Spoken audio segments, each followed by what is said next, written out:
Assalamualaikum, halo pemirsa KS TV. Ketemu lagi bersama Firman di podcast Ruang Publik.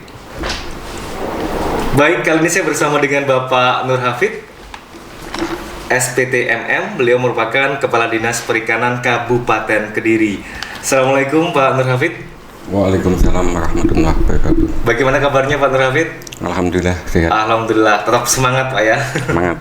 Iya, baik, kita bicara masalah sumber mata air di Kabupaten Kediri, Pak Nur Hafid ya, di mana Kabupaten Kediri ini punya potensi alam yang sangat melimpah, Pak Nur Hafid ya. Kalau saya sepintas tahunya sumber air Mata Ndelopo. Lah, sumber mata air Ndelopo ini sangat terkenal Pak Nur Hafid ya.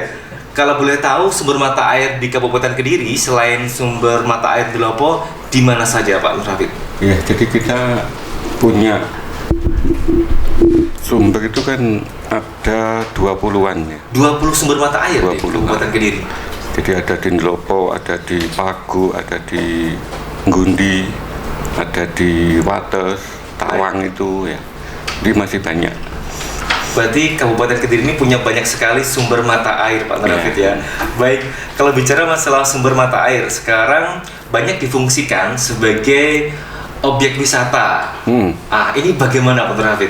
Jadi begini, tugas kami dari Dinas Perikanan itu adalah hanya melindungi sumber dayanya. Baik.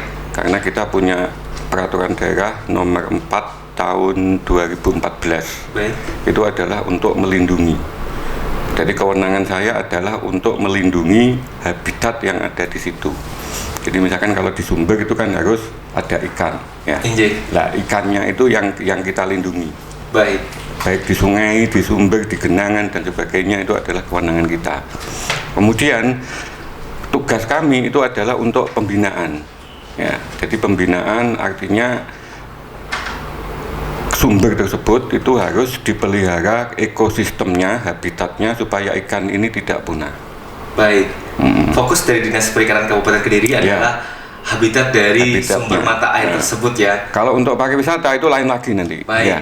Berarti intinya bekerja sama dengan Dinas Pariwisata Kabupaten Kediri agar sumber mata air ini tidak hanya sebagai objek wisata ataupun juga bikin objek untuk perekonomian ya, Pak Nur Hafid. Iya, jadi kita memang ada perda itu ya. Baik. Sehingga kita ada kegiatan namanya penebaran benih.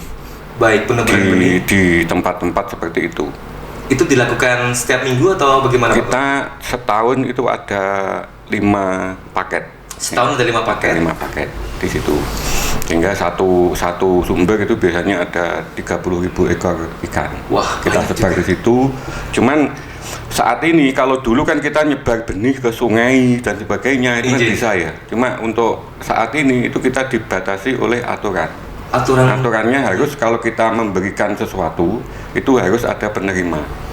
Oh, penerima pihak dari mata air tersebut. Ya, sehingga kita di mata air itu kita bentuk namanya kelompok usaha bersama.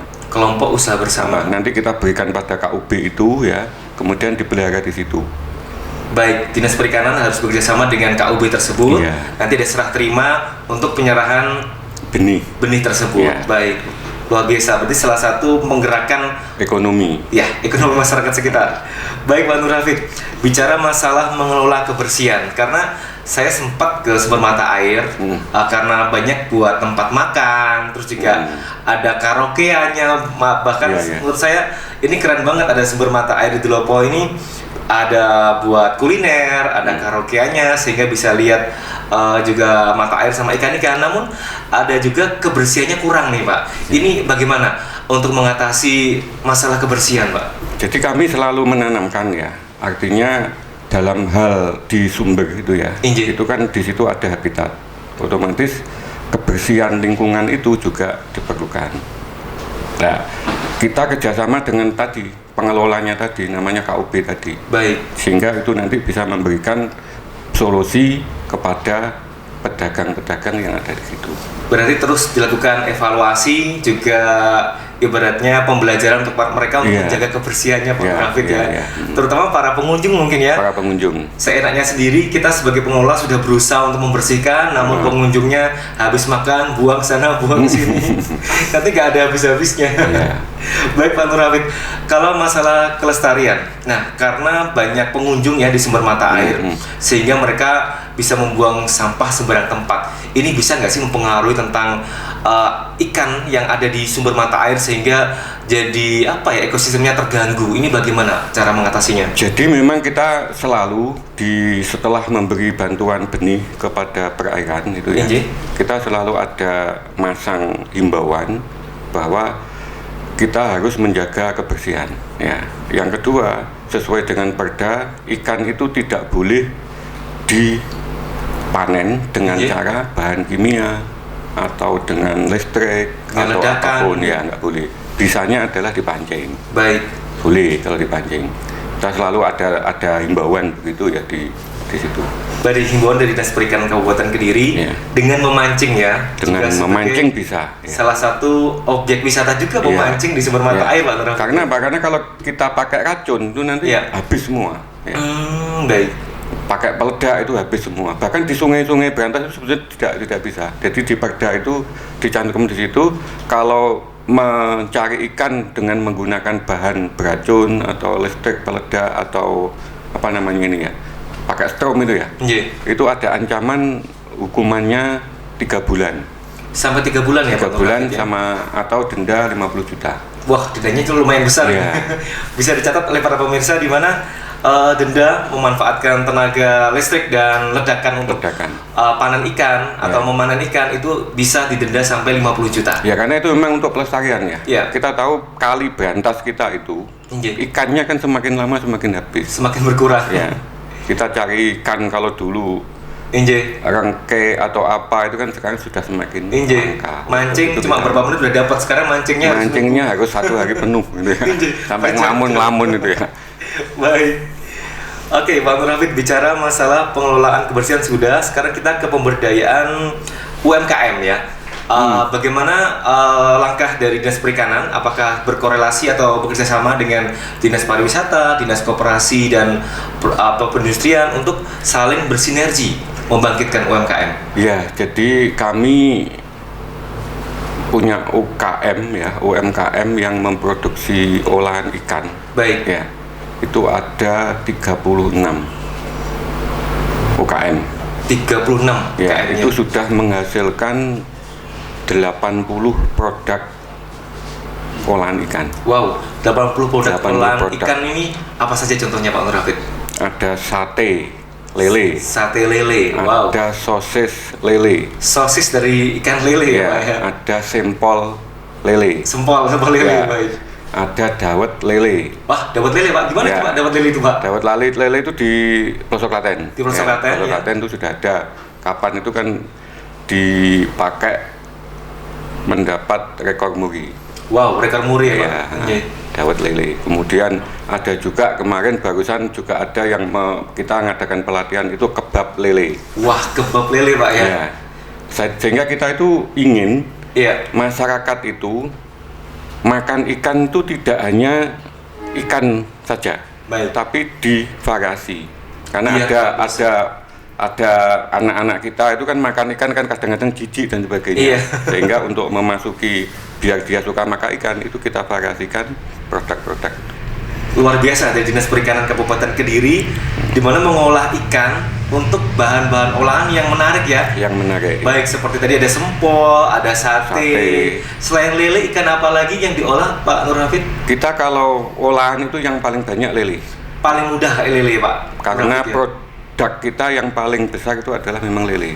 Oke, berarti produksi perikanan di Kabupaten Kediri paling besar itu lele ya. Kita lele itu 1 tahun 15.000 ton. 1 tahun 15.000 ton? Ya. Besar ya Pak ya? Ya. Bagaimana tentang pengelolaan ikan lele di Kabupaten Kediri Pak? Pengelolaan ikan lele kita punya asosiasi, namanya Asosiasi Pengusaha Catfish Kediri, APCK. Oke. Jadi itu tugasnya adalah melakukan kontrol supply demand ya. Jadi kalau kita nggak begitu, kan kadang-kadang kalau produksinya banyak, itu kan harga kan turun. Ya. Iya, Pak. Kalau turun kasihan pembudidaya. Baik. Sehingga kita hitung sebetulnya kebutuhan lele itu per minggu berapa. Baik. Ya itu. Sehingga itu nanti akan harga lele itu akan stabil. Baik, jadi solusinya adalah permintaan penawaran harus diseimbangkan. Diseimbangkan. Baik, jangan sampai kita menawarkan berlebihan sementara permintaannya nggak terlalu besar ya. Kebetulan kan Kediri itu kan ada sektor pembenihan lele, kemudian pembesaran juga. Sehingga kalau ini sudah supply-nya, permintaannya itu sudah turun, maka pembenihan ini kita turunkan. Oke. Kalau naik itu kita naikkan sehingga nanti akan seimbang. Berarti selalu ada controlling untuk pembibitan lele, jangan sampai kita panennya limpah ruah, namun permintaan pasarnya nggak terlalu banyak sehingga peternak lele dirugikan ibaratnya. Baik Pak, bicara masalah konsumsi ikan, kita tahu sendiri. Warga Kediri mungkin paling banyak makan iwak peyek daripada ikan lele. Sama iwak kerupuk. Nah itu iwak kerupuk. Ini gimana Pak langkah-langkah dari Dinas Perikanan Kabupaten Kediri untuk mengatasi masalah seperti ini? Karena banyak orang daripada beli ikan udah beli ayam aja harganya terpaut selisih, mending beli ayam atau beli telur, sehingga banyak masyarakat di lapangan sehingga permintaan beli ikannya terbatas karena banyak masyarakat milihnya daging ayam atau telur Pak, atau mungkin iwak peyek. Pribun Pak. Jadi prinsipnya begini ya. Injih. Sebetulnya kalau kita bandingkan harga protein ikan dengan harga protein dengan hewan yang lain, itu kan lebih murah. Saya contohkan misalkan daging sapi. Daging sapi itu 1 kilo kan 100.000 misalkan ya. Daging ikan itu paling mahal kan hanya 30. Berarti kan 1 kilogram daging sapi itu bisa untuk membeli sekitar 3 sampai 4 kilogram ikan. Bisa untuk berhari-hari Pak ya berarti. Cuman memang permasalahannya masyarakat sekarang itu kan sukanya kan instan. Beda dengan misalkan kalau telur ya. Telur nanti anaknya mau sarapan tinggal ceplok plek tek begitu ya. Kalau kita dengan ikan dadak beteti gitu ya. Nyuci dan sebagainya itu terlalu lama ya. Tapi itu kita sudah memberikan kepada pemahaman masyarakat, kita mulai bagaimana ikan itu bisa dibikin secara instan. Baik. Kami sudah membina beberapa pembudidaya, ikan itu sudah dibersihkan, artinya sudah dibeteti, kotorannya dihilangkan, kemudian dipak yang bagus begitu, kemudian kita masukkan ke freezer, sehingga nanti awet sampai 1 bulan, 2 bulan. Berarti sudah ada langkah yang sangat bagus seperti itu Pak ya? Distribusinya kemana aja Pak? Untuk ke supermarket atau ke pasar-pasar? Kita masih saya punya sarana pemasaran di kantor itu namanya saya berikan Gria Ulamku. Gria? Ulamku. Ulamku. Ulam maksudnya ikan Pak ya? Gria Ulamku. Jadi kita di kantor itu ada freezer begitu. Itu produk dari masyarakat UKM. Kita tampung di situ, kemudian kita bantu, kita jualkan lewat online. Kalau misalnya saya atau teman-teman ingin datang ke sana boleh Pak ya? Boleh, silakan. Gria Ulamku. Dinas Perikanan Kabupaten Kediri, Jalan Soekarno-Hatta. Pamenang. Pamenang, sorry Pak. Pamenang 40. Jalan Pamenang nomor 40 Pak ya. Itu di situ sudah komplit, itu makanan apapun sudah ada. Jadi mulai sampel, mulai sudah dalam bentuk freeze. Sehingga masyarakat kalau beli itu nanti di rumah simpan lagi di freezer.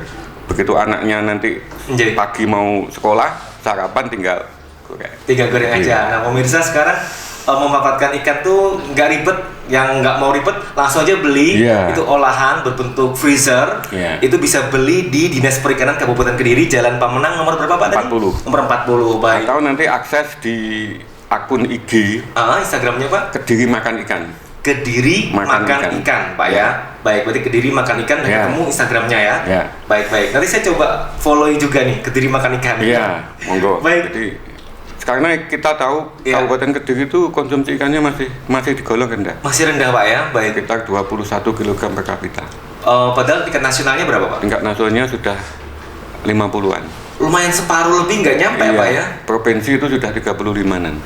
Berarti Kediri ini perlu diedukasi tentang gimana manfaat makan ikan. Bicara masalah makan ikan Pak, kemarin saya sempat ikut acara Gemar Ikan sama Kementerian Kelautan Perikanan bekerjasama dengan DPR RI. Nah ini bagaimana Pak kiat-kiat dari Dinas Perikanan Kabupaten Kediri untuk menggemarkan masyarakat Kabupaten Kediri untuk menaikkan konsumsi ikannya Pak? Apa aja langkahnya Pak? Jadi kita tetap, jadi tiap tahun kita ada kegiatan gemar ikan. Iya Pak. Kita kerjasama dengan tim penggerak PKK Kabupaten. Baik. Jadi nanti kita datang ke masyarakat, kita kumpulkan, kita sosialisasikan. Saya hanya sederhana aja kalau mensosialisasikan ya. Artinya kami mengajak masyarakat Kabupaten Kediri. Kita tahu Jepang itu mengapa kok orangnya pintar-pintar. Nah, ya. Iya Pak. Kemudian dia awet hidup.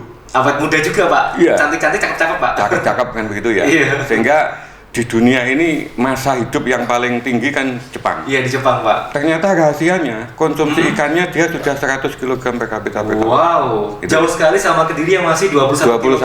Ya, Oke, perlu dicatat pemirsa di mana konsumsi ikan ini selain protein gizinya tinggi juga bisa awet muda. Awet muda, karena dia punya zat yang bisa untuk memelihara kulit. Iya, saya pernah lihat itu Krisdayanti pakai salmon apa Pak biar wajahnya itu kinclong itu Pak ya. Glowing. Glowing. Nah, itu gimana Pak? Ikan salmon bisa untuk kecantikan Pak? Jadi sebetulnya semua ikan ada karena semua ikan ada. Dia mempunyai zat karotin namanya. Zat karotin? Ya, itu kemudian kandungan vitamin E-nya, kemudian omega-nya itu kan bagus. Itu tidak dipunyai oleh hewan-hewan yang lain. Nah, salah satu plusnya ikan, dia punya omega 3, dia punya zat-zat yang sangat bagus untuk kulit dan wajah Pak ya. Kemudian dia juga punya namanya asam lemak tak jenuh. Asam lemak tak jenuh. DHA, EPA itu ya. Itu berfungsi untuk apa Pak menurut Habib? Itu kan berfungsi kalau asam lemak jenuh, itu kan menyebabkan kolesterol. Iya. Ya. Tapi kalau asam lemak tidak jenuh, dia tidak menyebabkan kolesterol. Malah mengobati Pak ya. Iya, gitu. Kemudian dia punya albumin. Albumin baik. Ya, albumin itu juga bagus untuk kesehatan kita. Sebetulnya kompleks sebetulnya. Sehingga kita terus tiap nganu itu kita harus mensosialisasikan makan ikan. Makan ikan, gemar makan ikan. Jadi makan ikan nggak hanya memenuhi untuk kebutuhan makan, juga untuk kebutuhan vitamin Pak ya. Vitamin. Daripada mahal-mahal beli vitamin E, beli vitamin yang mungkin ingin mencerdaskan lebih baik, cukup dengan makan ikan. Sama dengan saya ngomong ke masyarakat kan begini ya. Kalau kita iklan di TV, itu kan mesti ada kandungan minyak ikan. Gitu ya. Fish oil itu ya. Daripada beli minyak ikan yang mahal, langsung ikannya kan selesai. Betul sekali Pak Rafid. Gitu. Baik, tapi kadang di lapangan banyak orang berpikir ikan itu adalah ikan laut gitu ya. Ikan laut itu mahal sekali Mas Firman. Nah, ini bagaimana Pak menyiasati orang-orang yang masih punya pemikiran bahwa ikan itu mahal gitu Pak? Prinsipnya sebetulnya ikan laut dengan ikan air tawar itu sama lah. Gizinya sama ya. Cuman ya karena kita memang darah kita kan produksi terbesar kan laut kan ya. Iya betul Pak. Laut, sehingga kan terkenalnya ikan laut. Makanya kita karena Kediri itu tidak punya laut, makanya kita kampanyekan terus gemar ikan ini. Baik. Saya pernah juga mengadakan pas hari ikan ya. Kita punya hari ikan itu kan tiap tanggal 23 November. 23 November Pak ya, hari ikan Pak nasional nih Pak ya. Nasional. Baik. Saya pernah mengumpulkan pembudidaya ikan. Saya minta untuk ke dinas di belakang itu saya kasih ke tenda begitu yang ngumpul di situ istilahnya kenduri ikan. Kenduri ikan Pak ya. Nanti masyarakat pembudidaya ikan terus ke situ saya minta untuk bawa ambeng. Bahasa Jawanya ambeng itu ya. Jadi lauknya ikan. Wah. Kemudian tumpeng nganunya ikan. Iya, karena selama ini memang catering orang hajatan pasti kalau nggak daging ayam ya daging sapi. Nah ini solusi dari dinas perikanan adalah pakai daging ikan Pak ya. Daging ikan. Keren banget. Saya juga menyampaikan sebagai pembudidaya ikan. Kalau pas karena kita kan ada adat di masyarakat itu kan ada maulidan, ada kejepan, itu kan mesti ke musola bawa ambeng. Kalau Anda pembudidaya ikan, ganti lauknya ikan. Jadi harus pede Pak ya dengan lauk ikan. Iya, karena apa? Karena kalau tidak kita, siapa ya? Siapa lagi? Kalau kita yang bukan mulai, nggak akan mulai-mulai Pak ya. Nah, selain ikan lele nih Pak, budidaya ikan tawar di Kediri yang cukup bagus apa Pak prospek kedepannya Pak? Prospek kedepannya ikan nila. Ikan nila Pak ya? Ya, ikan nila. Cuma kelemahannya ikan nila itu untuk pembesaran itu adalah dengan air yang mengalir ya. Harus air yang mengalir Pak ya? Kalau tidak, dia tidak besarnya lama. Tapi ini sudah mulai, kita akan sosialisasikan, kita akan uji coba ikan nila itu pakai kincir, pakai kayak udang gitu ya. Pak ya? Ya. Karena ikan nila kan butuh oksigen tinggi, tinggi ya. Berarti dikincir-kincir gitu dia butuh tambang yang lahan yang besar kan Pak ya? Ya, 10 kali 6 itu bisa. Baik Pak. Untuk budidaya udang bagaimana Pak di Kabupaten Kediri Pak? Udang kita pernah nggak berhasil. Nggak berhasil Pak ya? Iya. Kenapa Pak? Kira-kira Pak? Air kita itu kandungan garamnya 0. Oh ya. Iya Pak. Jadi kalau kita kan sering mendengar ya ada udang lobster air tawar gitu ya. Iya betul Pak. Ternyata itu bukan air tawar seperti kita. Itu kandungan salinitasnya itu minimal kan 2%. Baik. Itu. Jadi kita dulu coba untuk menyiasati air kita kasih garam. Iya Pak. Gimana Pak? Ternyata juga nggak bisa Pak ya. Bisanya nanti kita bawa air laut. Nah itu. Ambil air laut dengan tangki begitu ya. Iya. Kemudian kasih itu. Tapi kan kesulitan juga kan? Iya Pak, jarak jauh Pak, karena kita laut paling dekat Tulungagung Pak ya, pantainya jauh sekali. Bayangkan tuh pakai tangki datang ke nganu berapa? Ongkosnya terlalu besar. Ya.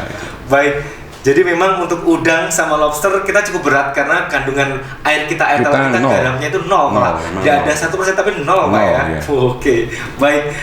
Baik, bicara masalah ini Pak, sekarang tuh banyak banget orang ikan hias Pak, ikan cupang katanya banyak sekali masyarakat membudayakan ikan hias, dimana sekarang ikan hias itu sudah membudaya, bahkan dengan hobi burung pun bersaing nih, hobi budidaya ikan hias. Ini bagaimana Pak perkembangan budidaya ikan hias di Kabupaten Kediri? Ya. Jadi Kediri itu sebetulnya sumber ikan hias ya. Iya Pak. Jadi yang terbesar produksinya itu adalah ikan cupang memang. Ikan cupang baik. Ya, itu kita satu tahun itu produksi kita ada 110 juta ekor. 110 juta ekor ya. Besar sekali Pak. Iya. Kemudian yang kedua ikan koi. Ikan koi ya. Ya. Kemudian yang ketiga itu ikan komet. Ikan komet Pak ya. Baik. Ya. Kemudian gapi. Kemudian ikan plati. Bagaimana Pak langkah-langkah Dinas Perikanan untuk mensupport warga Kabupaten Kediri dalam budidaya ikan hias ini Pak? Iya, jadi prinsip ikan hias itu kan namanya kan fancy ya, hobi. Hobi Pak. Nah kalau hobi itu kami mendorong supaya pembudidaya maupun penghobi itu ada komunitas. Baik. Alhamdulillah, jadi sekarang sudah ada, misalkan kalau koi itu ada Kediri Koi Club. Kediri Koi Club. Kalau cupang itu sudah ada Kediri Beta Club. Wah. Ya. Kemudian kalau gapi itu juga sudah ada. Ya. Kemudian saya juga ingin tahun ini mungkin nanti saya ingin membentuk juga komunitas ikan moli. Ya. Moli itu juga ternyata kecil ya, potensinya juga bagus dia. Oke Pak. Kemudian dari komunitas nanti itulah yang ingin yang mempromosikan. Ya. Baik. Sehingga ada kegiatan-kegiatan namanya show. Oh baik. Kontes kan Pak ya. Untuk meningkatkan nilai ekonomis. Baik, kontesnya nanti mungkin di mall atau tempat perbelanjaan. Di mall atau di mana begitu ya. Artinya itu supaya bahwa ikan cupang itu walaupun kecil tapi harganya juga bisa mahal. Jadi mengangkatnya kan begitu sebetulnya. Koi juga begitu ya. Sama. Sehingga kalau saya ingat itu saya ngadakan kontes pertama ikan cupang itu tahun 2017. Iya, di mana Pak kontesnya Pak? Dulu di Ngadiluwe. Oh di Ngadiluwe Pak. Ya. Sebelum itu ikan cupang itu harganya kan Rp1.000. Iya murah banget Pak. Untuk anak SD gitu ya. Tapi begitu ada kontes, kita melaksanakan kontes, ternyata sekarang sudah mulai minimal itu kalau kita beli di pinggir jalan paling enggak sudah 5.000 10.000. Iya Pak. Sehingga ada nilai peningkatan ekonomis di situ. Baik.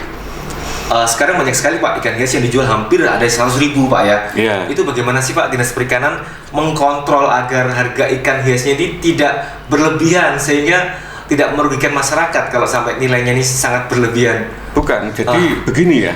Kita harus kalau ikan hias kalau dikontrol sangat sulit. Karena itu hobi ya. Hobi baik. Hobi namanya. Kalau ikan konsumsi kita masih bisa ya. Oke. Berarti ikan hias kita tidak bisa mengontrol karena tidak ada patokannya. Baik. Ikan yang baik, yang standarnya bagaimana kan nggak bisa kita. Berarti kita kembalikan ke pasar Pak ya? Ke pasar saja. Baik. Ya.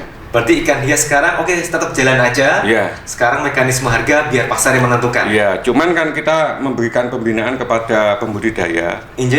Ikan hias itu harus mengikuti selera. Ya, keinginan pasar. Misalkan kalau koi itu trennya tahun kemarin dengan tahun ini kan beda. Kalau dulu kalau kita ngomong koi kan mesti merah putih gitu ya. Betul Pak. Nah, sekarang sudah muncul ada kuning, ada hitam, ada putih mulus gitu ya. Baik. Gitu.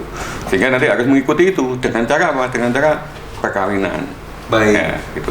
Mengikuti pasar Pak ya. Ya. Oke Pak, bicara masalah makanan ikan Pak, bagaimana, apakah selama ini ada keluhan dari para budidaya ikan masalah keluhan di mana makan ikannya sulit dicari, tiba-tiba harganya naik? Ini bagaimana cara mengontrol Pak harga pelet, harga makan ikan sehingga tidak merugikan para peternak ikan? Ya, jadi memang pakan itu kan kalau kita budidaya ikan itu kan 70% pakan. Iya, pakan Pak ya. Nah saat ini pakan itu kan tiap bulan kelihatannya naik. Nah itu Pak. Gitu, ya. Ini juga kami kemarin juga menyampaikan pada saat awal COVID itu. Iya Pak. Masyarakat wis susah, pakan dinaikkan. Nah itu. Ya, kita rapat di Jakarta pada saat itu, kemudian kementerian sudah bikin surat ke perusahaan-perusahaan pakan, harga pakan kenaikannya ditunda. Baik. Jadi bukan tidak boleh, tapi ditunda. Ditunda gitu, Pak ya. Terus kemudian agak aman begitu, COVID agak lama, naik pakan. Naik lagi. Memang kita juga memahami ya, artinya memang bahan bakunya juga naik, begitulah artinya ya. Faktor apa Pak yang membuat pelet atau makan ikan ini naik tajam ini, faktor apa Pak? Bahan baku. Impor? Bahan baku. Bahan bakunya? Ya, bahan bakunya kayak yang import tuh kan bungkil kedelai. Bungkil kedelai? Ya, kemudian apa namanya asam-asam amino itu kan bisa import ya. Tepung ikan tuh ada perusahaan yang memang import. Karena memang tepung ikan kita itu kualitasnya masih jauh dibanding dengan luar negeri. Baik, berarti ada beberapa komoditas yang kita tidak bisa memproduksi dalam kondisi yang sangat baik sehingga mau tidak mau kita harus impor Pak ya. Iya. Cuman kita juga berusaha untuk memberikan pembinaan kepada pembudidaya untuk memberikan pakan-pakan alternatif. Kita kembangkan pakan namanya pakan mandiri ya. Yang alami itu Pak ya. Ya, apa aja ini Pak alami Pak? Pengen tahu saya Pak. Kan ya kita ada dede, ada jagung, ya ada apa namanya tepung ikan yang lokal, yang Banyuwangi, yang kan ada itu ya. Kemudian kita proses menjadi pakan ikan. Oke. Itu lebih harganya kan lebih murah. Lebih ekonomis. Kita tidak itu ya. Cuman kadang-kadang memang kelemahan di kita itu kalau pembudidaya yang sudah besar itu sangat sulit. Karena satu hari misalkan butuh setengah ton misalkan ya. Kalau bikin pakan sendiri ya. Kalau yang besar ya biarkan aja dia besar gitu ya. Iya. Karena sudah yang kecil-kecil ini yang harus kita bina. Oke, berarti membina para peternak ikan kecil untuk menggunakan pakan-pakan lokal yang lebih alami mungkin Pak ya. Baik, kalau sudah yang besar bisa menggunakan pelet yang harga berapapun dia dibeli karena kebutuhan Pak ya. Kebutuhannya memang begitu. Baik Pak Nur Hafid. Oke Pak Nur Hafid, ada pesan atau saran buat para peternak ikan di Kabupaten Kediri agar tetap semangat di tengah pandemi ini mencari cuan sebesar-besarnya dari ikan Pak? Ya, jadi untuk masyarakat Kabupaten Kediri terutama pembudidaya ikan harus tetap semangat. Artinya kebutuhan kita, kalau kita lihat potensi kita ya itu adalah peluang kita karena konsumsi ikan di Kediri masih rendah. Baik. Sehingga nanti kalau produksi banyak itu akan bisa meningkatkan. Ya. Kemudian yang kedua harus belajar dengan alam. Baik. Intinya di situ ya. Jadi karena alam kita itu berubah-ubah sekarang. Nah itu Pak. Tidak seperti dulu lagi. Harusnya kemarau ternyata hujan. Iya itu ya. Sehingga ikan kalau hujan kemarau itu juga akan mengalami stres ya, oleh sebab itu harus belajar dari situ. Kemudian pakan itu kita harus belajar untuk bikin pakan. Kalau bisa misalkan sekarang teknologinya ada maggot misalkan ya. Baik. Maggot itu ya.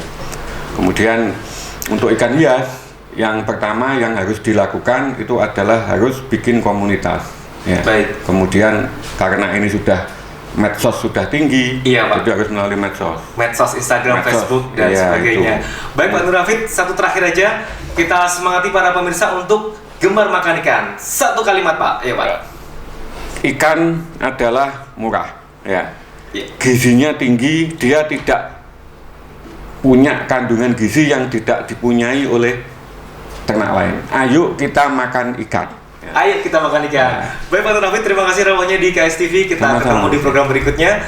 Demikian pemirsa di program podcast Ruang Publik bersama KSTV. Kita ketemu di kesempatan lainnya. Assalamualaikum warahmatullahi wabarakatuh.